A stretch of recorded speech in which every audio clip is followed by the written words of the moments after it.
Hello and welcome back to Shakesyear. We are working on the second Maiden's tragedy, and we get to hear from Anselmus again today in Act 1, Scene 2.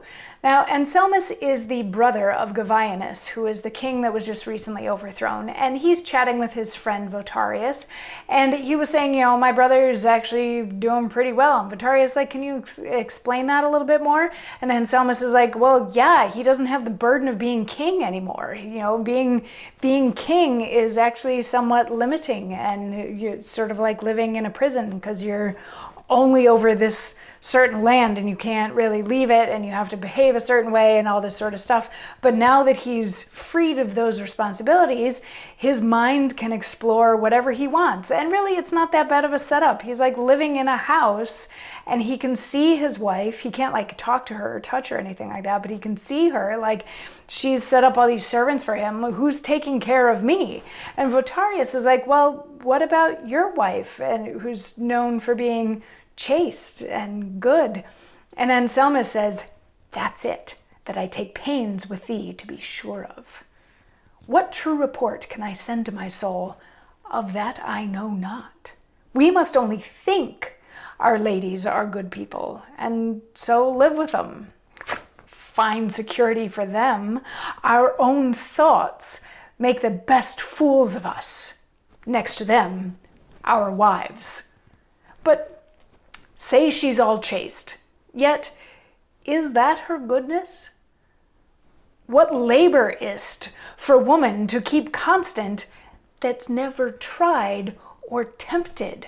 Where's her fight? The wars within her breast, her honest anger against the impudence of flesh and hell. So let me know the lady of my rest, or I shall never sleep well.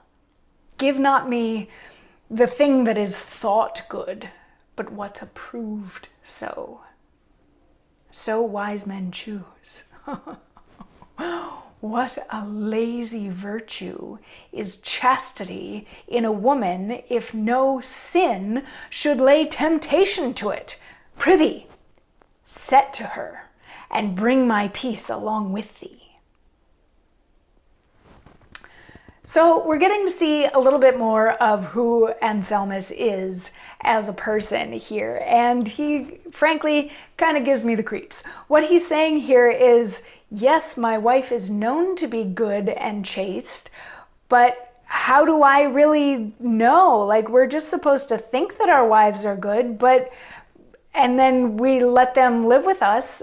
So, okay, great. But how do we know that a woman is really good and faithful and chaste if she's never tempted, if she never has an opportunity to stray? Like, it's not that difficult to not cheat if there isn't an opportunity to cheat. But if she had somebody to flirt with, if there was moment for it, who's to say that she wouldn't go that way, even if she appears to be very chaste? And he wraps it up by saying, I need you to help me in this.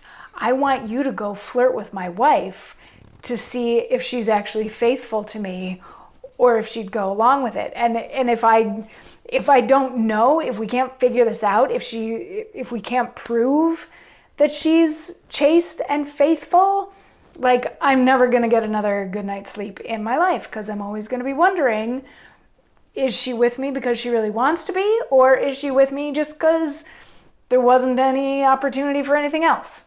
And Votarius is going to have some thoughts on that in a monologue that we will hear tomorrow. So I'll see you then. Mwah.